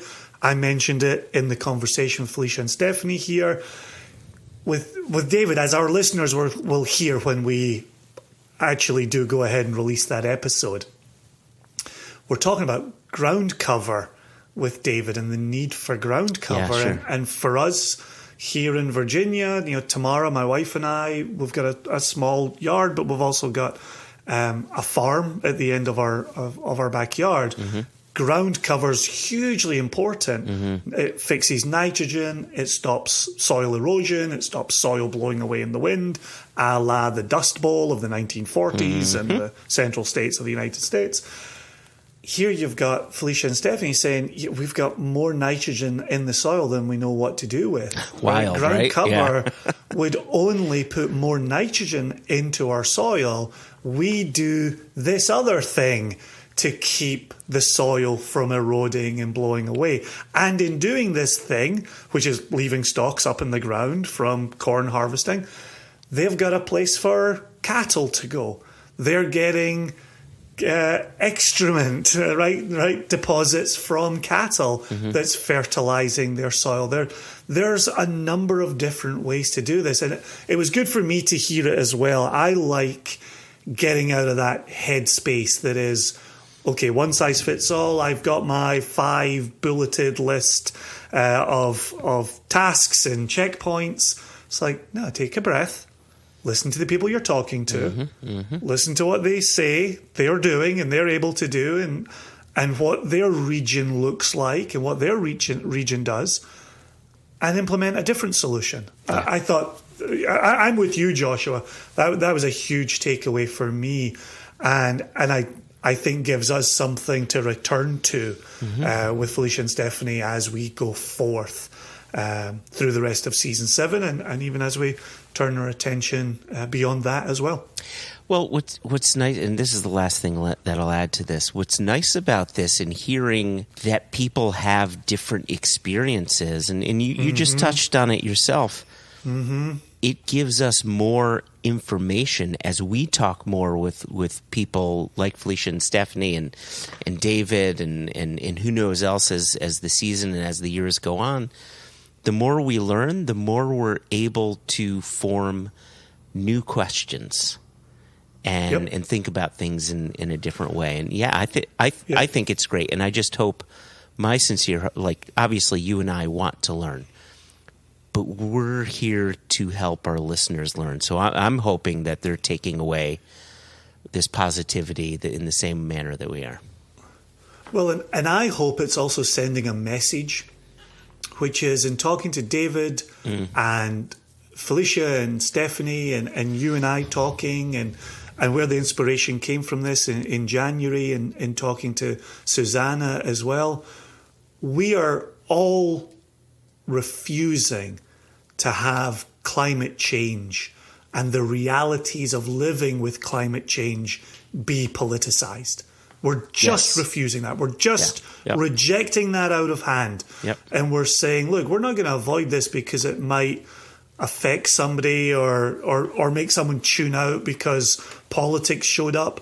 This isn't political. You talk to Stephanie and Felicia, it's not a political issue. It's a real everyday water supply issue for them. Yeah. You talk to David, and we'll hear later when we get to David, it's about soil and holding on to soil and creating healthy soil. Yeah. When we talk to Susanna, it's about how do we do the right thing by the environment as we're supporting brands, and how are brands spending their money to support the environment and do the right thing.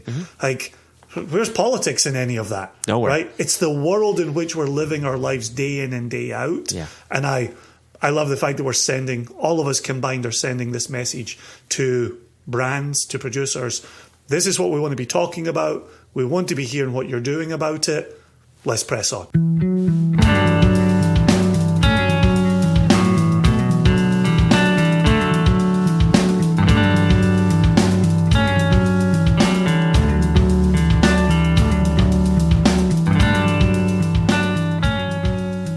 Now, you and I, Jason, we really don't have much news to be sharing this time around. We really shared the bulk of the news in our previous episode when we launched our sherry North British and our French brandy. However, you've got something in the chamber.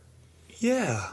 As we sit here with this launch on March 8th, our bottling of Rest of the World 4, which is Jesse's next round of releases, those are scheduled to be bottled the week of March 13.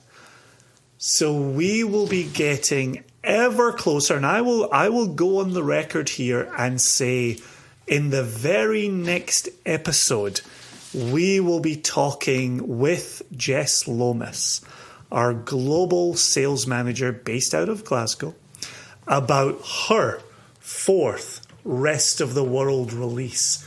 And we will give distilleries, and we will give styles, and we will give cask types, and we will talk about anything else that comes to mind. And that will be wonderful. We just have to make it work around a pretty busy travel schedule that she's got coming up that will have her country hopping for a couple of weeks. So I'm going on record saying we want her on the next episode. If she's not, it's because she was traveling and it did not come to pass. Without giving any details away, all I will say, this is all I'm going to say is, Jason, you know, it was nice when we were only supplying whiskey to the U.S. I think there's a little green-eyed monster over there. I think I know where this is going. We didn't have to worry about not having access to the whiskeys we bottled. And knowing what's in Rest of the World release number 4, I am floored, absolutely floored what we put into this. You know, and I'm just, well, I'm going to have to get some, but people in the UK and Germany and Sweden, Japan and Israel, they are going to be over the moon. Canada. Well, I'm curious when our listeners hear it, if they say to themselves, is it too good? I wonder if that's what they say. Is it too good? Did you say in the preamble? I know that I was holding space to get to my quick announcement about ROW4 and bringing Jess on, but the French brandy and the and the North British. As of this recording, they have started shipping. Mm-hmm. There are some bottles remaining in the online store. And we have a few other offerings. Lower numbers now. Black Button is running out, if that's something you'd like to pick up and ship within America. The Good Ride, our charitable bottling with Kerry Hart and Big B, that's ticking along. Lower numbers available there now. Mm-hmm. The VDC has sold out. You know, you make it your SCN of the year, and these things happen. So yeah, the long story short is go take a look at the website. If you're in America, have a look at singlecastnation.com. You will be able to ship bottles to your doorstep. And a few things are sitting there waiting to be purchased. I think that wraps up the news. I will throw one more thing. Okay. If you can find, dear listener, based in America, if you can find Wolf Island in your local stockist, there is a Take 1 version as the original.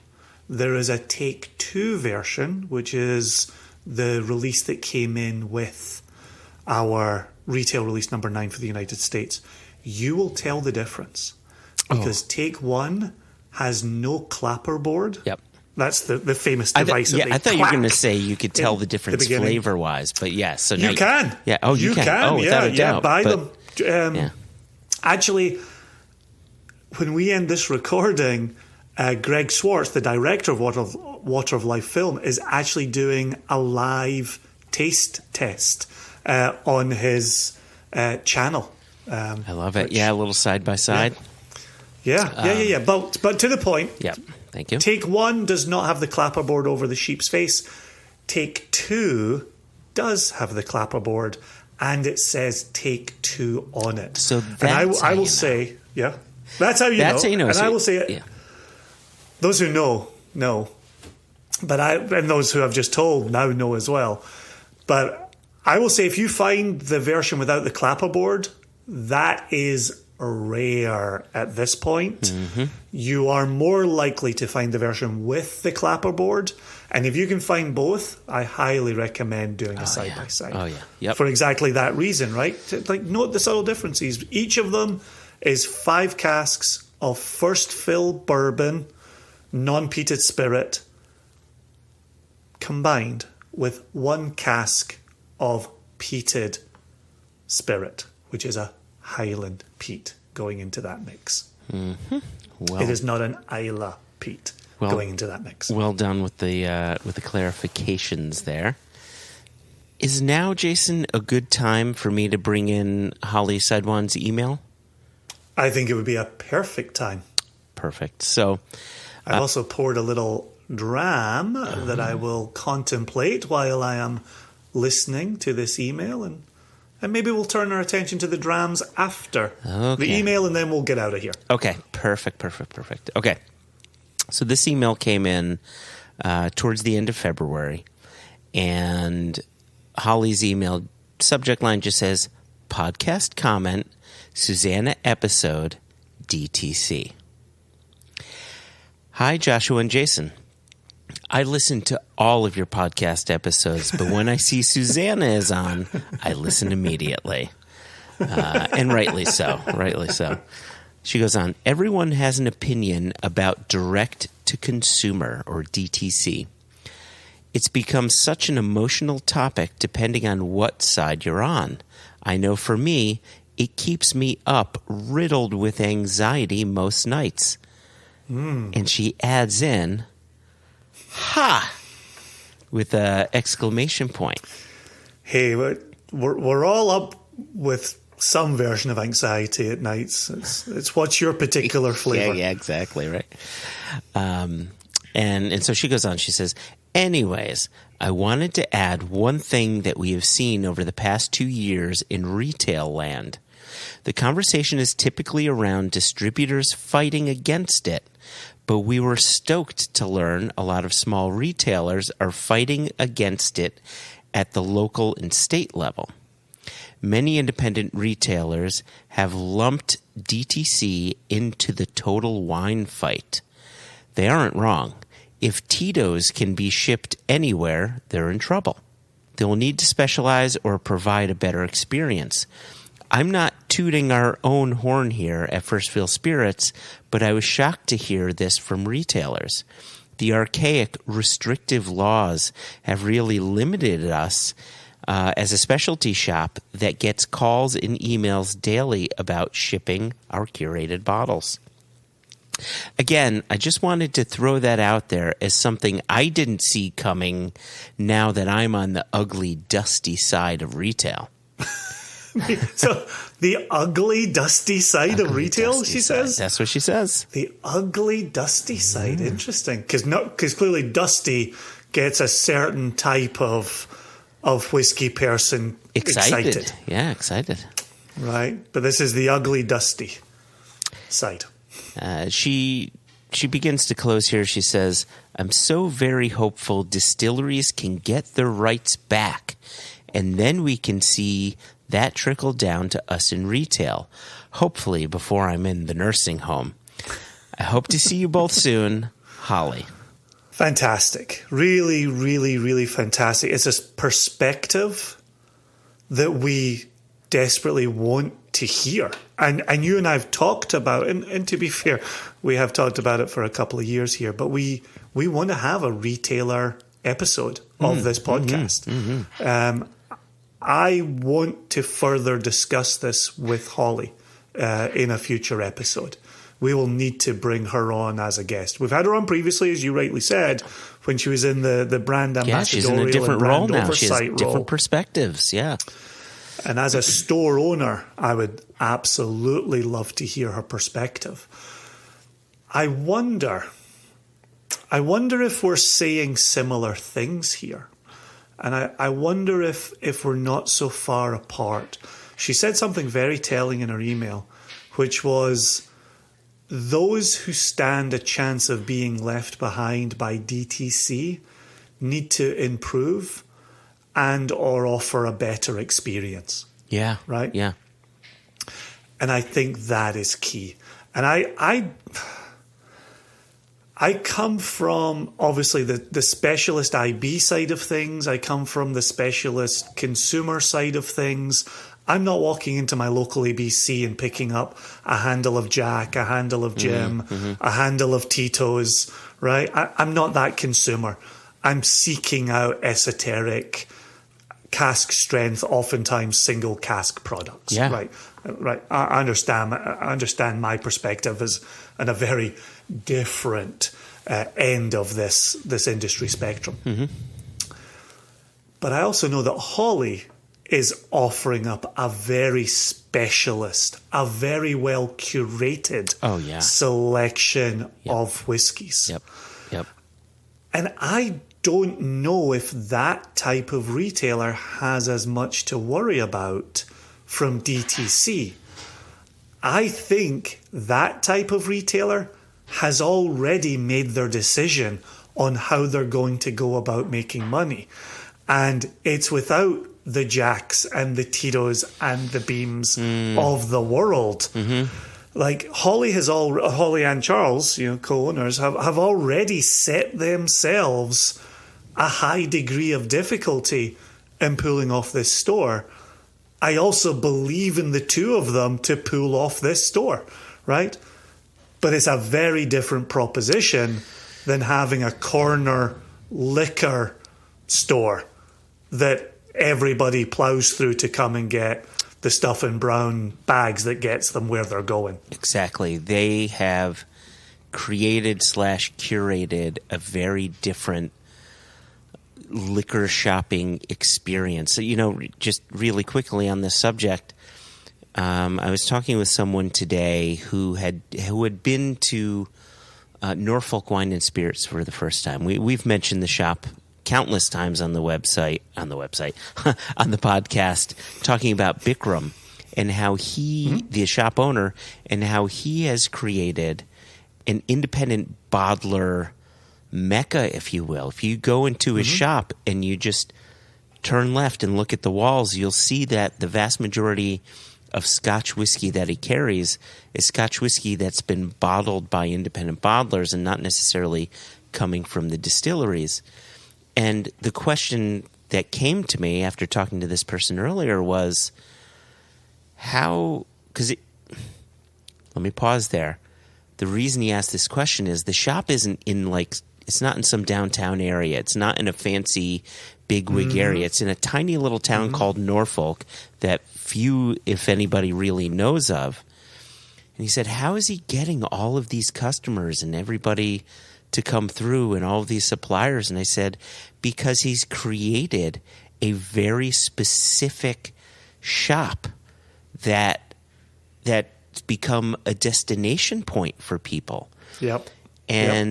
And then he's spent the time working with his customers to educate them through the whiskeys that he's selling. And now so people seek him out. And now he's created a local group. And people come far and wide. And when suppliers hear that he's done such a thing, well, people are going to fly across the sea to make sure they visit his shop and they visit him. And he's not selling loads of Tito's by the handle and Jack by the handle and all things like you had said. He's focused and he's providing a different consumer experience than any of the other shops. And if Bikram could ship to Virginia, I would be buying from him. Yeah. If Holly could ship to Virginia, I would be buying from her. Those are the stores that we are looking for to supplies. And so when I hear DTC, I think of one part, which is our single cask nation model, which is you buy from us on a website and it gets shipped to your doorstep. Behind the curtain is a 3-tier system. Mm-hmm. I can envision a world where DTC means your bricks and mortar retail store has a curated selection that you can ship across state lines, that you can ship far and wide. And so to hear Holly in her email talk about changing legislation, I feel like it's the number one solution you and I offer for a host of industry problems. Mm-hmm. And it's absolutely another application of that potential solution, which is let's get product moving across state lines and let buyers, wherever they are in the United States, make purchases from smart retail store owners wherever they are in the United States. And make purchases direct from producers as well. Mm-hmm. Let's have it all happen and see what it looks like. And distributors and large big box retailers can still be protected. The shops like First Fill, like Norfolk, insert specialty shop here, they're focused on a very different thing. And my understanding is those suppliers who want to maintain their distributor relationship are focused less on shipping directly their core products and more on shipping directly some of the specialty items and things like that. So both worlds can live harmoniously side by side. There's going to be a learning curve. Things are going to change. The way we purchase is going to differ. The way distributors sell to retailers is going to be different, right? And so on. But none of it's impossible. Everything is possible.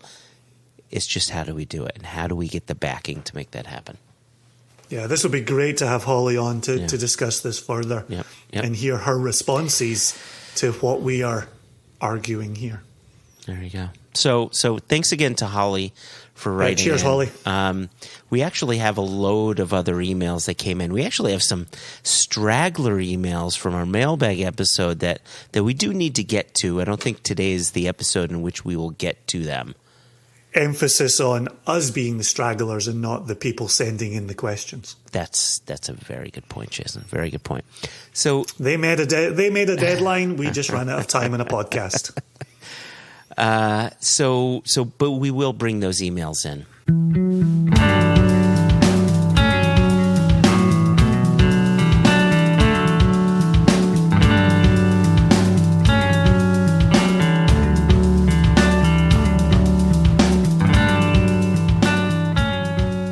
I wanted to, and you teased this before, Jason, that I should need to replenish my glass. I need to replenish my glass, but I've changed whiskeys.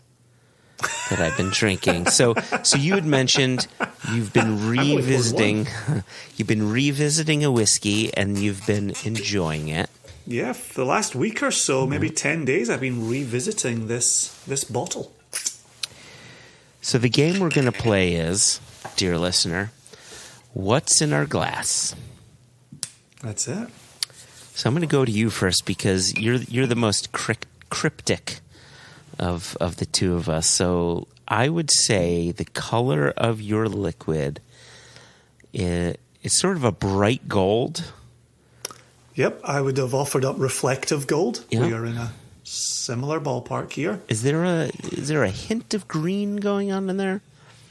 Oh, definitely. And it has nothing to do with the office in which I'm sitting. You just ate something bad and you're feeling green. Yeah, I did put a certain emoji behind it when I showed you the color.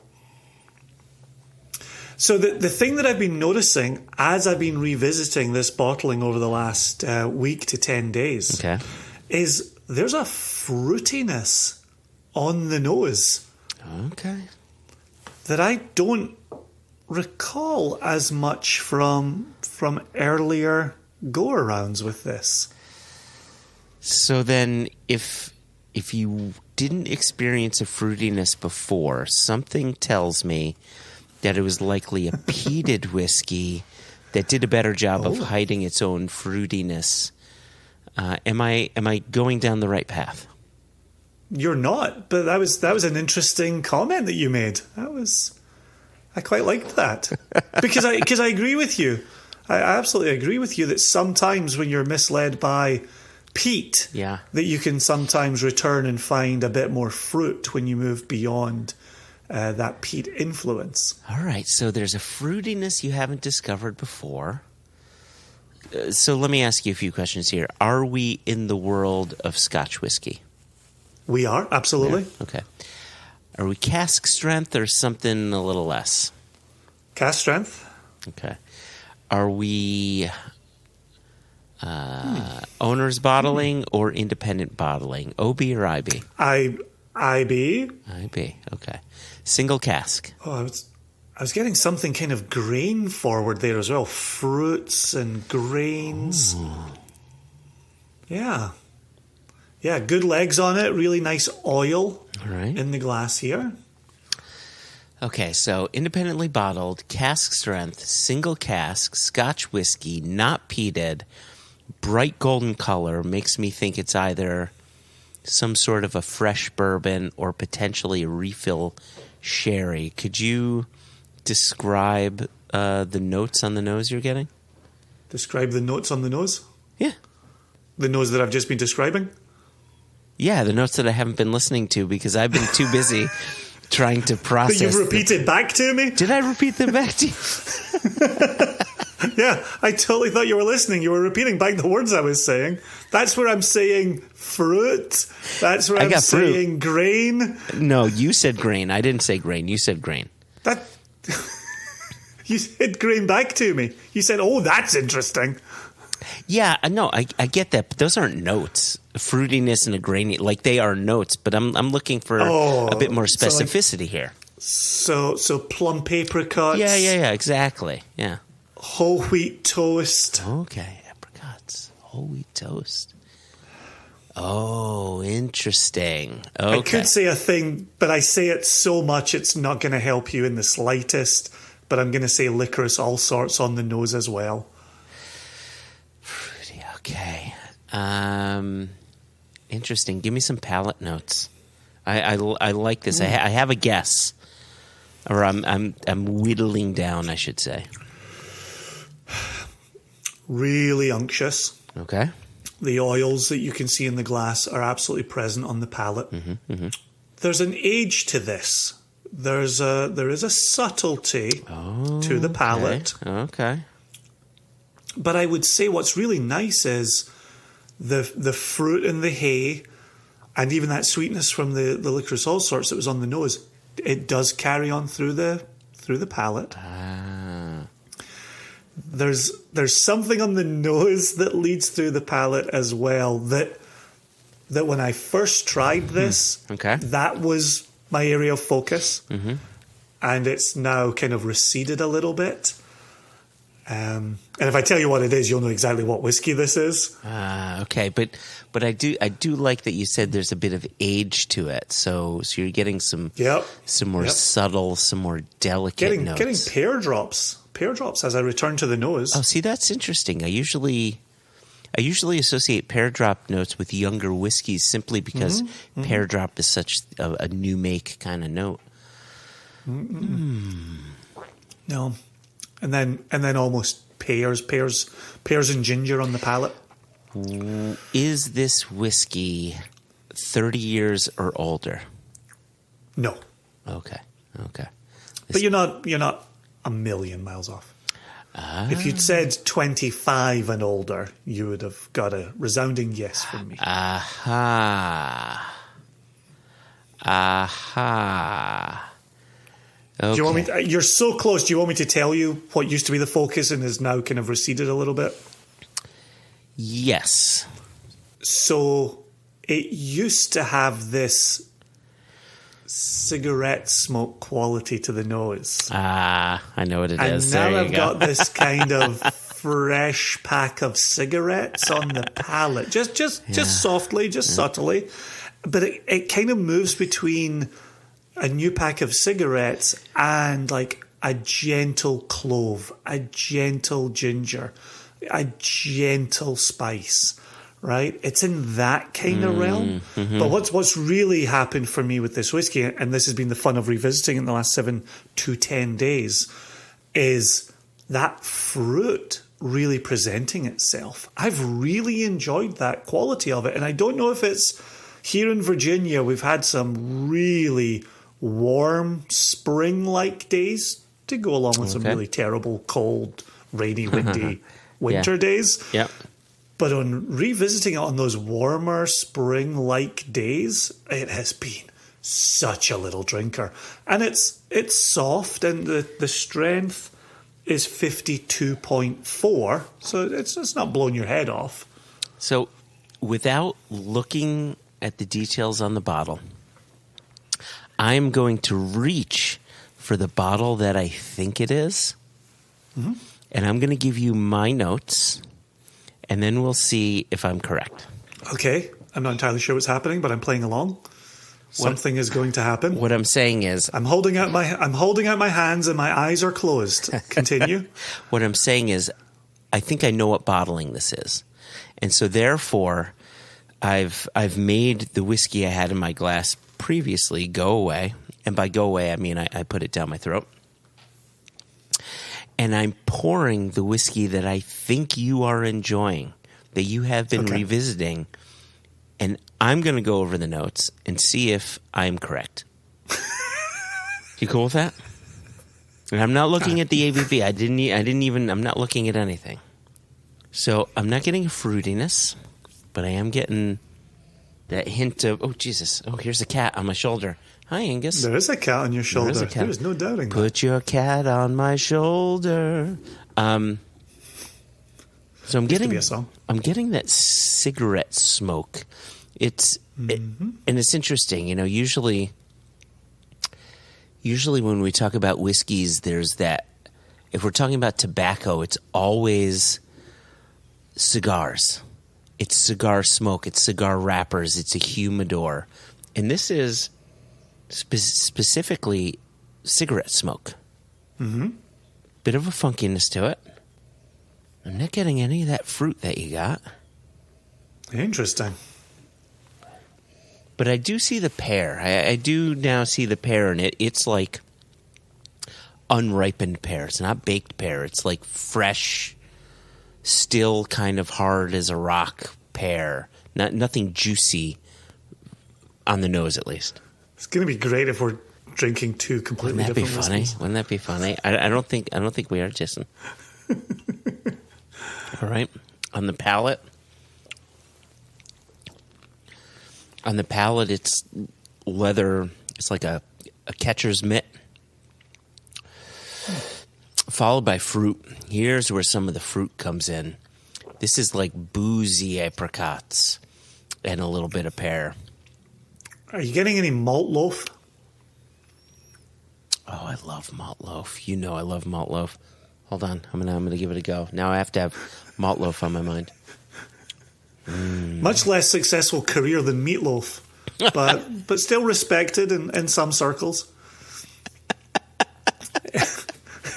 It was more songs for vegetarians. Oh my gosh, fucking malt It's my loaf. favorite album, actually. Songs for Vegetarians. Oh my gosh. Yeah, I think it reached number 59 in the Billboard Top 100. Yeah, I remember that. He had that famous album. It was Zucchini Out of the Refrigerator. Do you remember that one? Like a zucchini out of the refrigerator, I'll be there before the light bulb goes out. Why don't you sleep on it? Baby, baby, let me sleep on it. Let me sleep on it. I'll give you an answer in the morning. I don't need to sleep on it, Jason. I think I know what whiskey you have. What are you drinking right now? I'm drinking. Because then there's no backing out of the reveal. What are you drinking right now? I am drinking our, as in ours, as in Single Cast Nation's 26-year-old, fourth in the series of woodcut, a Thrusk. 21 years in bourbon, 5 years in a Caroni I'm cask. lifting up my bottle the top of it has been in shot for Joshua. It was the cigarette smoke. And I really mean it. I have been returning to this, right? We selected it a long time ago. We gave purchasers regular updates on where the cask was and when it was being bottled and where the labels were and when it was being labeled, when it was being imported and when it was being shipped. And finally they had it, but it came in around December time. And as is our way, we didn't bring in our bottles until after everybody had received theirs. Of course not. Yeah. And so this actually came in at a time when I was moving offices and I didn't open it right away. I was happy that Nation members had got their bottles. That was really my goal to get out of the year. Yeah, sure. And it's only really been in kind of January I opened it, got rid of the neck pour. February, end of February, started returning to it. And kind of getting past the shoulders now and seeing how it's evolving. And I'm really happy with it. We selected it, gosh, maybe last summer, maybe last spring. It's been a long, long time. Do you know what's interesting? Like you and I, we joke quite often about this idea of a neck pour. And I will say it here on wax.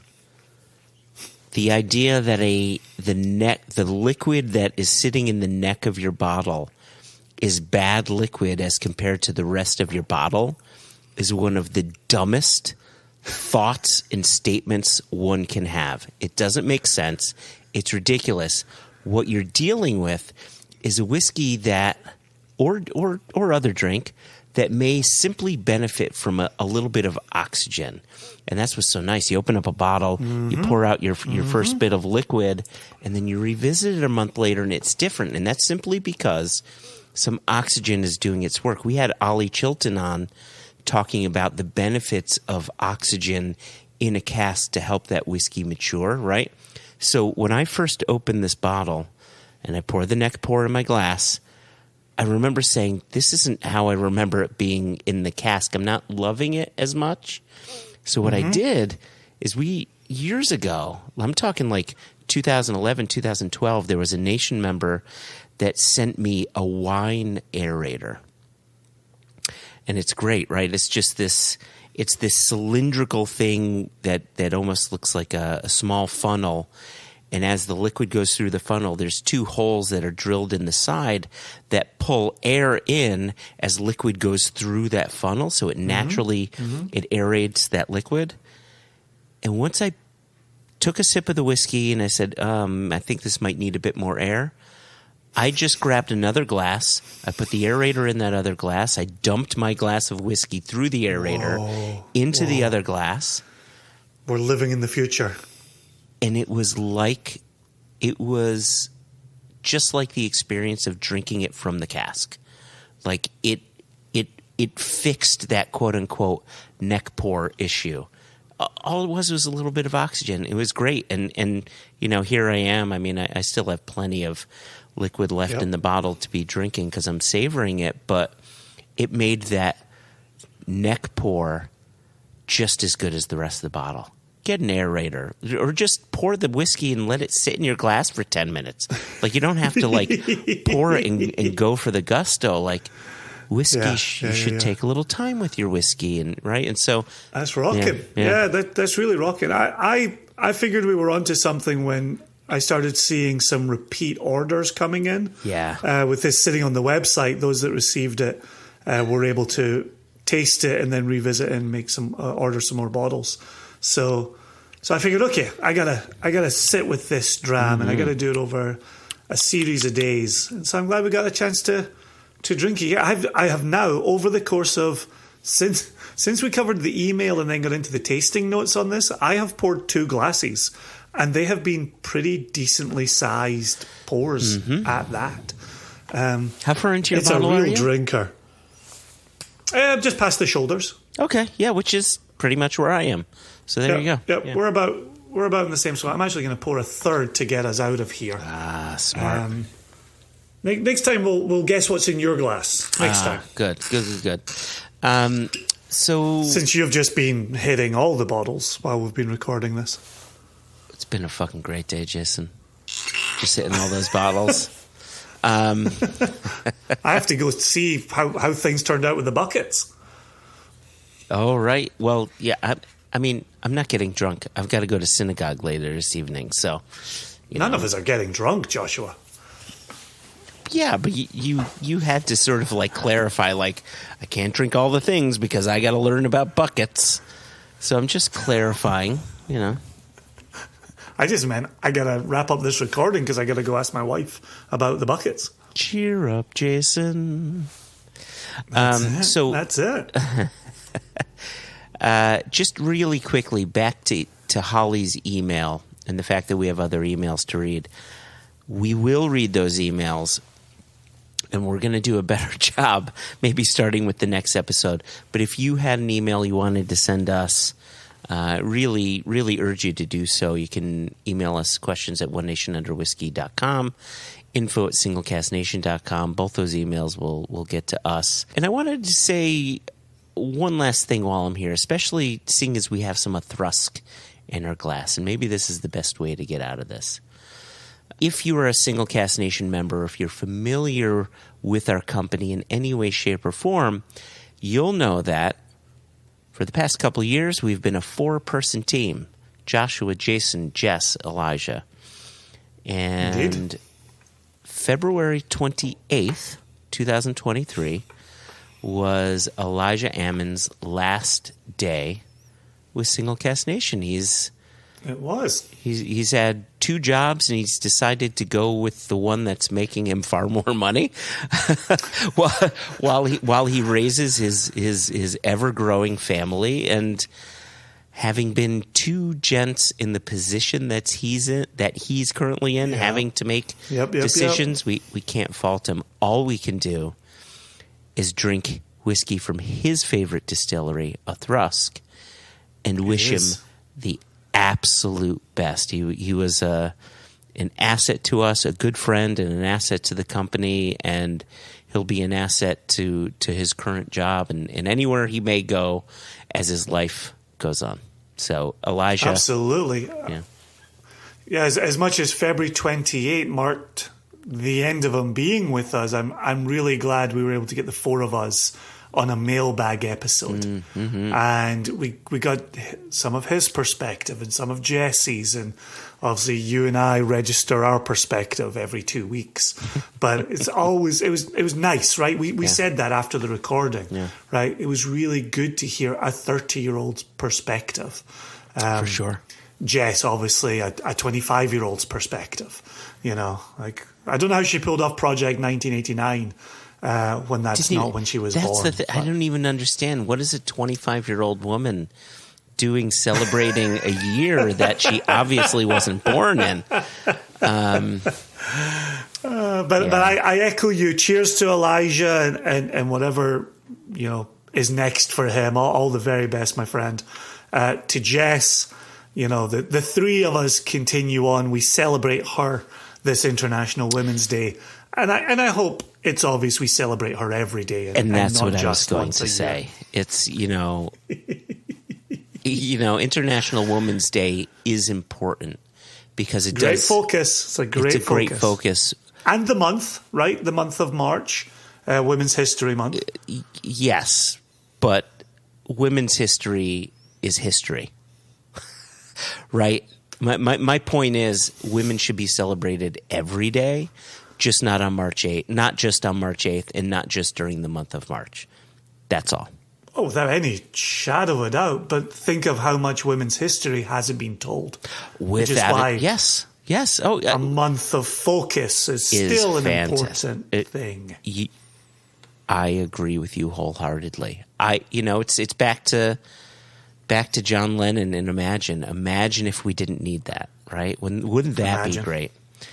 So there we go. Imagine. So, Jason, imagine this episode being over. I am. I have been for 10 minutes. 10 minutes. Oh, man.